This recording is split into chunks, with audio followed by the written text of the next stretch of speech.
Bonjour à tous, donc je reprends, je suis très content d'apporter la parole dans un temple protestant, luthérien.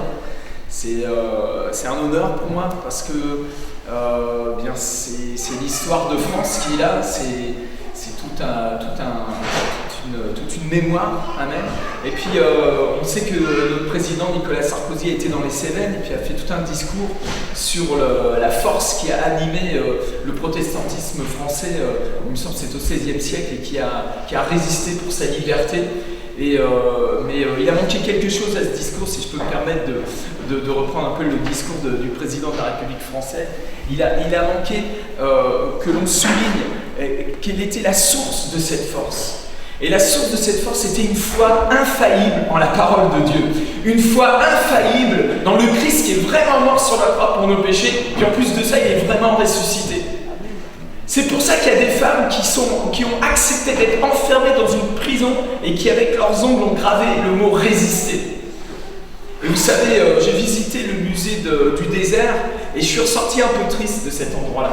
Parce que j'ai trouvé qu'on a manqué l'occasion, au travers de ce musée, d'annoncer réellement l'évangile. On parle du protestantisme, on parle de l'histoire des protestants, mais on ne parle pas de la force, la source de la force qui a fait qu'ils ont résisté. Ces hommes et ces femmes, et même ces enfants, étaient remplis d'une force qui découlait directement du cœur de Dieu.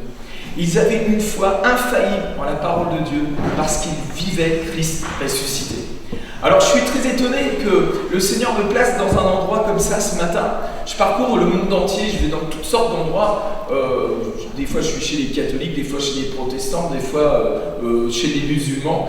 Oui, on fait de l'évangélisation, on va aller au Pakistan, on va aller annoncer l'évangile aux musulmans. Et on doit annoncer l'évangile à toute la création.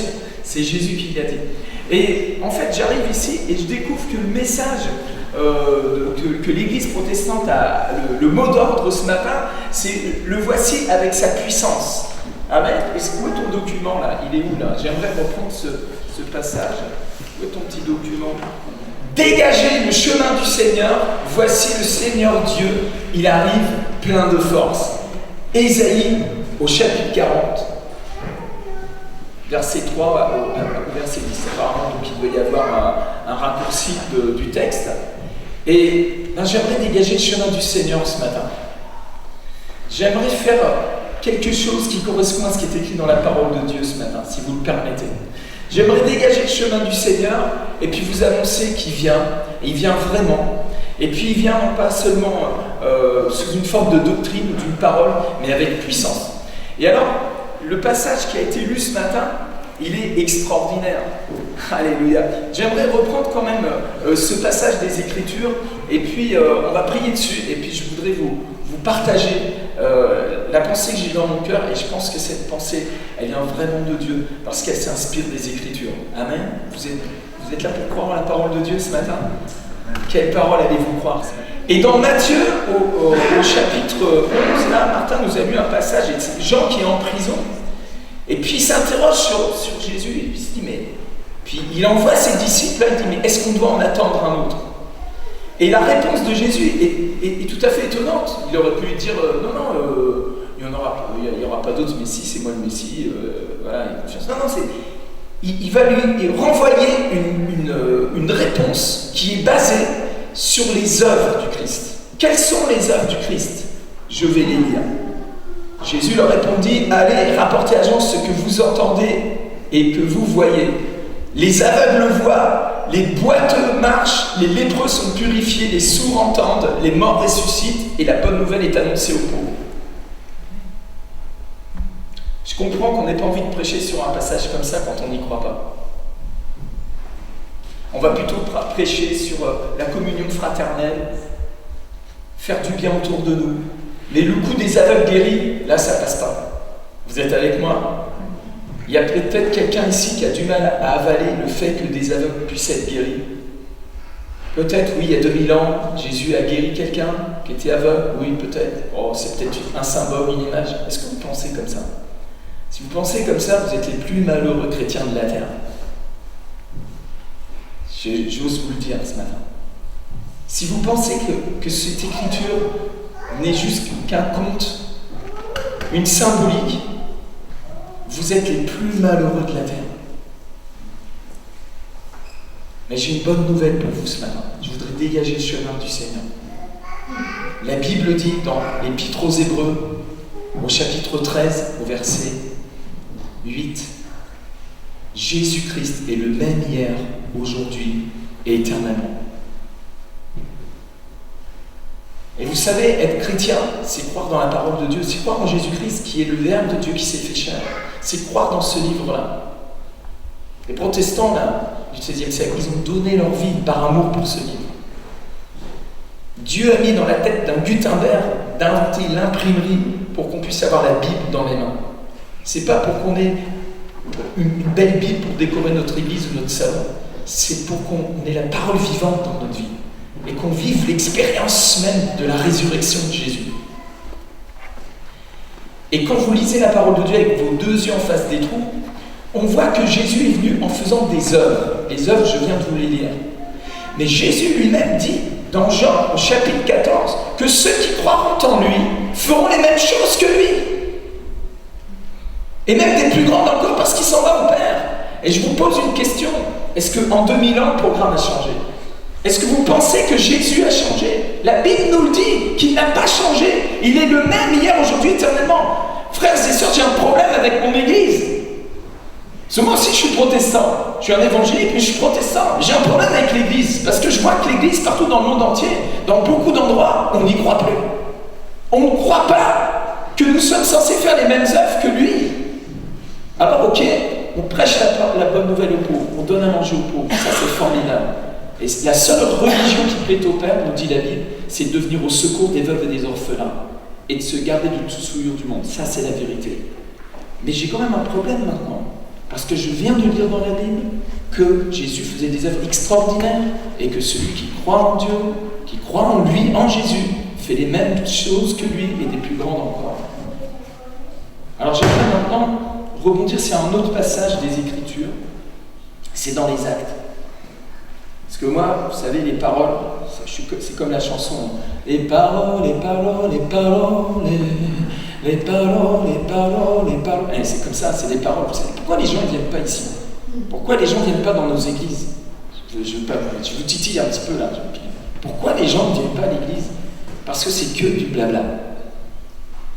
Si vous dites qu'il est ressuscité, il va falloir que ça se sache. Il va falloir qu'il se passe quelque chose qui fait la différence.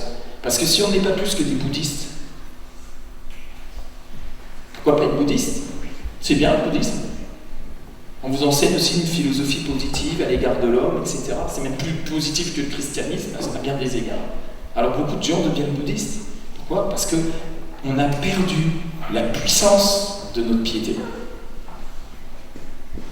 Paul dit que nous avons l'apparence de la piété, mais que nous en avons renié la force. Nous devons retourner à la force qui anime véritablement la foi chrétienne. Alors, dans les Actes, on voit à un moment donné, c'est assez intéressant. Alors, j'ai pris soin de marquer la page. Voilà. Dans Actes, au chapitre 21, vous n'avez pas vos Bibles. Vous êtes venus sans Bible. Je croyais que les protestants, c'était des amoureux de la parole de Dieu. Oh. Excusez-moi. Alors dans Actes, au chapitre 21, au verset 17, nous disons: lorsque nous arrivâmes à Jérusalem, les frères nous reçurent avec joie. J'espère que vous me recevez avec joie ce matin. Le lendemain, Paul se rendit avec nous chez Jacques, c'était un des frères du Seigneur, et tous les anciens s'y réunirent. Waouh, il y avait une agapée qui était là. Ils étaient tous ensemble. Et qu'est-ce qui se passe à ce moment-là, au verset 19? Après les avoir salués, il raconta en détail ce que Dieu avait fait au milieu des païens par son ministère. Quand ils l'eurent entendu, ils glorifièrent Dieu. Paul, rentrant de mission, a commencé à raconter à ses frères ce que Dieu a fait au travers du ministère au milieu des païens. C'est arrivé il y a 2000 ans cette affaire-là. Moi j'aimerais vous raconter quelques petites choses que Dieu a fait ces derniers temps au milieu des païens. Parce que moi je suis comme Paul. Je voyage dans le monde entier et je vais dans des contrées où l'évangile n'a pas encore été prêché. Je vais dans des endroits où l'évangile a été prêché mais on l'a oublié. Et vous savez quoi? J'ai découvert que Jésus, c'est pas une légende, puis qu'il est vraiment vivant et qu'il est le même hier, aujourd'hui, éternellement. Et là, dernièrement, j'étais au Cameroun. J'ai jamais vu autant d'aveugles guéris. Je vous dis que c'est vrai. Si vous avez internet, vous pouvez aller sur notre site www.feuillegloire.com, puis il y a des vidéos, on a filmé les miracles. Et des gens qui étaient aveugles ont recouvert la vue au moment de la prière de foi. C'est juste simplement l'évangile. C'est pas quelque chose d'extraordinaire. Si ça l'est, parce que c'est notre Dieu qui le fait. Mais c'est la parole de Dieu. Et c'est la parole normale. C'est le christianisme normal. Par exemple, il y avait une femme, une jeune femme peut-être de, je pense, 26 ans, qui avait perdu la vue de l'œil droit. Et quand elle s'est approchée de moi, pour le voir sur la vidéo, son œil est bloqué, comme un œil de verre. J'ai prié pour elle, et son œil a commencé à bouger, mais elle ne voyait toujours pas, elle voyait flou. Alors j'ai repris une deuxième fois, et son œil s'est complètement ouvert. Et vous pouvez voir à la vidéo, la femme se met à pleurer de joie et de reconnaissance. C'était juste un miracle. On m'a amené un homme qui avait perdu la vue, il voyait pratiquement plus rien, on l'a amené à la main, par la main, on l'a traîné jusqu'à la main dans l'église, et j'ai commencé à prier pour lui. Et on a prié 3 ou 4 fois dessus, et ses yeux ont commencé à s'ouvrir, jusqu'à ce qu'il puisse distinguer tout le monde autour de lui. On m'a amené une femme qui était sourde et muette de naissance, elle avait plus de 60 ans. Vous pouvez voir cette vidéo aussi. Là, c'était pas une maladie, aucun médecin n'aurait pu la soigner, c'était un démon de surdité. Et c'est écrit dans les évangiles, Jésus a chassé les esprits de surdité, et esprit sourd et muet sort et n'entre plus. Et cette femme, au moment où j'ai prié pour elle, a eu délivrance, elle est tombée sous la puissance de l'Esprit Saint. Et après un moment de combat spirituel, elle a été délivrée. Et j'ai demandé à cette dame, comment ça va? Et elle a répondu, elle a parlé pour la première fois. Toute l'église était en feu. Les gens la connaissaient, cette dame-là. Ils la connaissaient, elle n'avait jamais parlé de sa vie. À un moment donné, j'ai essayé de parler avec elle avant de prier pour elle, elle n'entendait rien, elle ne parlait pas. Il y avait une dame qui était derrière, qui était sa traductrice, qui parlait pour elle. Vous pouvez l'entendre sur la vidéo, la dame derrière dit non, c'est moi qui parle pour elle, elle n'entend rien, elle ne parle pas. Suite à la prière au nom de Jésus-Christ, cette femme a été complètement délivrée et elle s'est mise à parler et à entendre. Ça s'appelle l'évangile du royaume de Dieu. Le mot d'ordre, c'est préparer le chemin du Seigneur, déblayer le chemin du Seigneur. Qu'est-ce que ça veut dire? Dire qu'il y a un chemin dans ton cœur. Il y a un verset qui a été donné aussi tout à l'heure. Juste, il trouve des chemins tout tracés dans son cœur. Ces chemins ont déjà été tracés de toute éternité. Dieu te connaît, tu n'es pas un hasard. Dieu t'aime au point qu'il t'a connu dès la fondation du monde. Romains, chapitre 8 au verset 29. Ce chemin-là, Dieu veut l'emprunter dans ta vie. Il frappe à la porte de ton cœur et il veut entrer. Je voudrais déblayer le chemin ce matin. Peut-être qu'il y a des gros cailloux là, il y a des pierres. Puis c'est pas Dieu qui les a mis, ces pierres. C'est des pierres d'incrédulité. C'est des pierres de faux raisonnement, c'est des pierres peut-être d'une tradition qui s'est imposée dans ta vie, alors qu'en réalité, ce n'est pas une tradition que le Seigneur a pour toi, mais c'est la vie, c'est l'abondance de la vie. La Bible le dit, Jésus l'a dit, je suis le bon berger et je donne ma vie pour mes brebis, afin que mes brebis aient la vie et qu'elle y ait en abondance. L'abondance de la vie avec Jésus, ce n'est pas une religion, non. Ce n'est pas une philosophie de vie, c'est une vraie relation. Est-ce qu'il y a une couturière parmi nous ce matin? Ou un couturier? Il y a quelqu'un qui fait de la couture ici? Personne? Bougez la main. Il n'y a pas une petite couturière parmi nous? Je suis très étonné. Si? Vous faites les timides. La couturière, pour faire un vêtement, elle va utiliser un patron. C'est une sorte de papier, calque.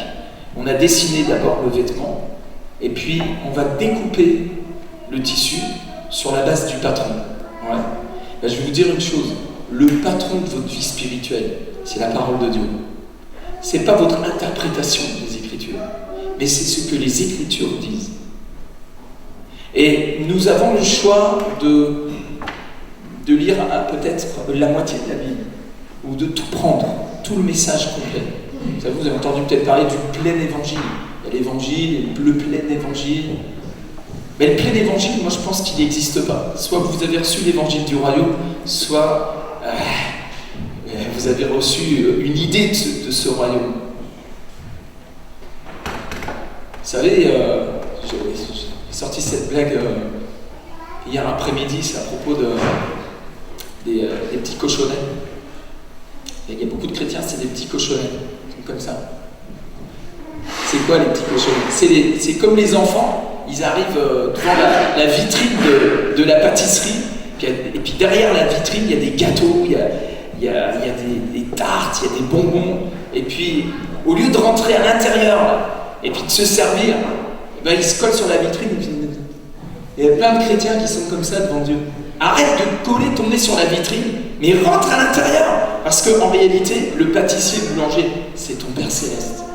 Et le Seigneur veut guérir ce matin. Le Seigneur veut opérer un miracle dans ta vie ce matin. Jésus a dit qu'il a été étonné de l'incrédulité qu'il y avait à Nazareth. C'était son village. Il était chez lui. Et il guérit que peu de malades. Il a guéri des gens quand même. Mais il fit que peu de miracles à cause de l'incrédulité ambiante à Nazareth. Je suis chez moi ici. Je suis dans mon église. Je suis chez les protestants. Mais peut-être qu'à cause de l'incrédulité qui habite votre cœur, c'est Pierre qui bloque le chemin du Seigneur. Le Seigneur, il va peut-être faire peu. Vous savez, je suis toujours honoré quand quelqu'un s'approche pour recevoir sa guérison. Je trouve que c'est héroïque, c'est un acte héroïque. Quelqu'un qui est aveugle et qui fait le choix de venir devant pour être guéri, pour attraper sa guérison. Je trouve ça héroïque. Et puis je pense que Dieu aussi trouve ça héroïque. Le Seigneur, il est touché par la foi. Vous savez que la Bible dit qu'on ne peut pas plaire à Dieu en dehors de la foi. C'est par la foi qu'on plaît à Dieu. Nul ne peut plaire à Dieu s'il n'a la foi, s'il ne croit pas que Dieu existe et qu'il est le rémunérateur de ceux qui le cherchent. Donc votre foi fait plaisir à Dieu. On voit dans les évangiles, si vous êtes des lecteurs assidus des évangiles, vous allez découvrir le cœur de Jésus au travers de la guérison des miracles.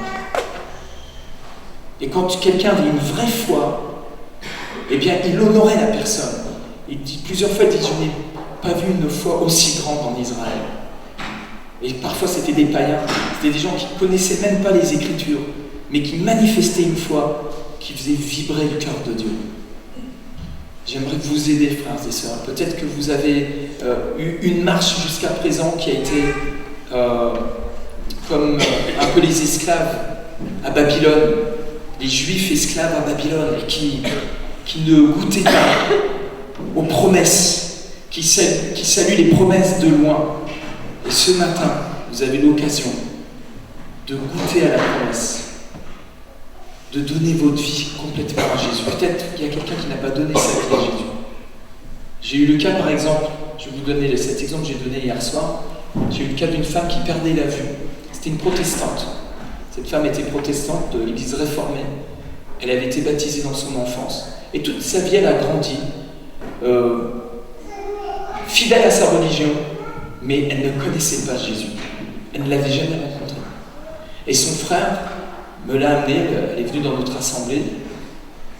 Et quand j'ai fait un appel pour donner son cœur à Jésus, d'accepter Christ comme sauveur et Seigneur, vous savez ce qui s'est passé? Cette femme s'est levée puis elle s'est avancée.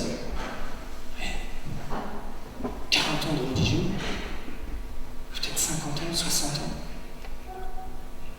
Et ce matin-là, elle a eu la conviction qu'elle devait accepter Jésus, qu'elle devait se convertir à Jésus-Christ.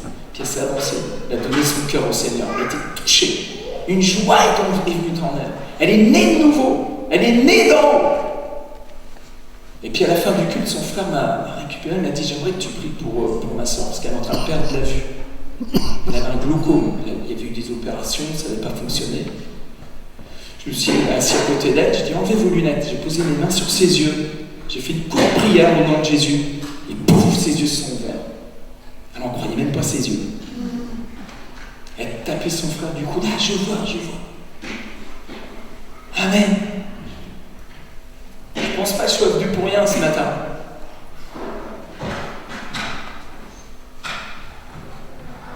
Est-ce que quelqu'un veut goûter à la présence du Seigneur de façon tellement réelle?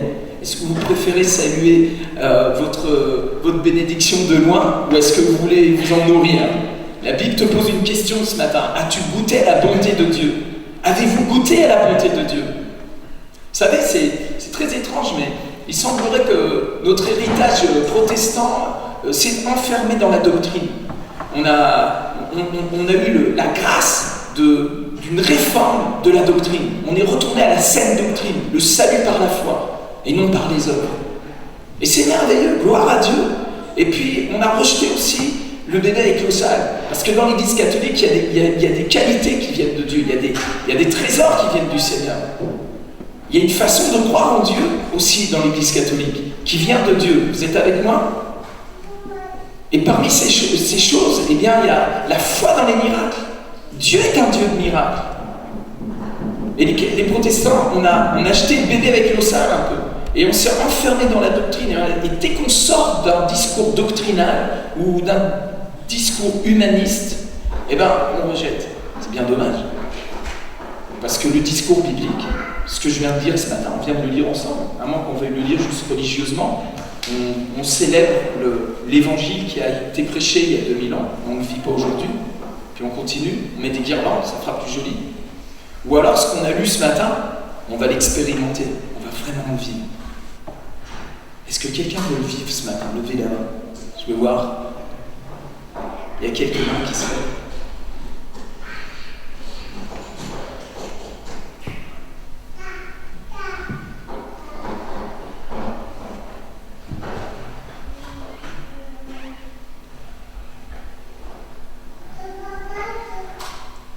Préparez le chemin du Seigneur.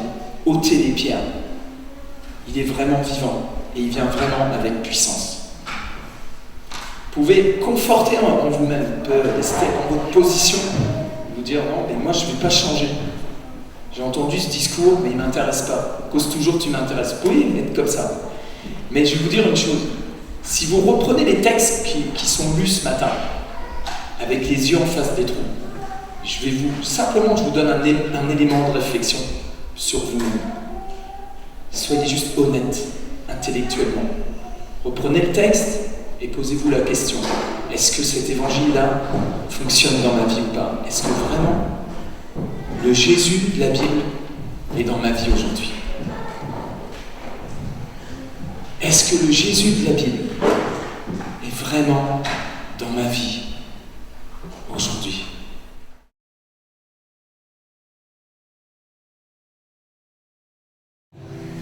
Il dit qu'il n'est pas venu avec des discours persuasifs de la sagesse, mais avec une démonstration d'esprit de puissance. Alléluia. Et vous me voyez devant vous, faible et tout tremblant. J'ai vraiment aucune puissance. Vraiment, franchement. Mais Dieu est fidèle à sa parole. Et il va y avoir des guérisons, des miracles ce soir. Au nom de Jésus. Quelqu'un a une grosseur dans la poitrine, c'est en train de quitter. Quelqu'un, vous avez une grosseur dans la poitrine, une femme ici qui a quelque chose dans le sein, je le sens très fort dans mon esprit. C'est en train de partir. Au nom de Jésus. Je serais très content que vous puissiez vérifier, allez vous mettre dans un coin, et vous vérifiez, et vous venez nous témoigner que les nodus sont partis. Qui est cette personne? C'est vous, madame? Vous avez des grosseurs dans la poitrine. Allez dans un coin, puis vous allez vérifier tranquillement. Allez, commencez à applaudir le Saint-Esprit parce que le Saint-Esprit est le il est le même hier et éternellement. Et il prêche par les lettres, il prêche l'évangile. C'est la parole de Dieu.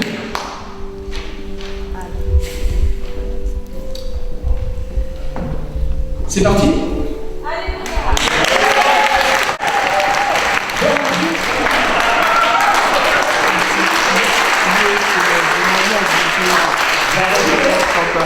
Ah, c'est vraiment parti, complètement. C'est incroyable. Alléluia. J'ai fait 360 km de Bruxelles. Et vraiment, donc en fait, j'ai eu des acouphènes il y a à peu près 3 mois et demi, suite à une sortie en boîte, voilà, dans le... Comme quoi, faut pas aller dans le péché. Mais non, mais je l'avoue, après, je me suis repenti, etc. pour mon péché. Ouais. Et puis j'ai vraiment vu vos vidéos, etc. Ouais. Au début, j'étais très sceptique. C'est ça. Mais j'avais commencé à prêcher le Seigneur et c'est incroyable. J'ai les jambes qui tremblent. Enfin, je sais pas comment je vais pouvoir raconter ça. Allez, il faut le raconter. Ah, faut le témoigner.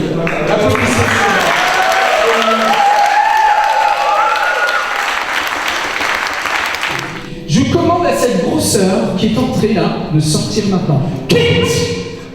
Au nom de Jésus, ça disparaît complètement. C'est en train de résorber, ça résorbe, c'est parti. Amen, vérifiez. Hop là, dehors. Allez. Hop là. Qu'est-ce qui se passe? S'il vous plaît? Comment vous sentez? Pardon? Libéré? Amen. Et la boisson est partie, le poids, la gêne est partie? Amen.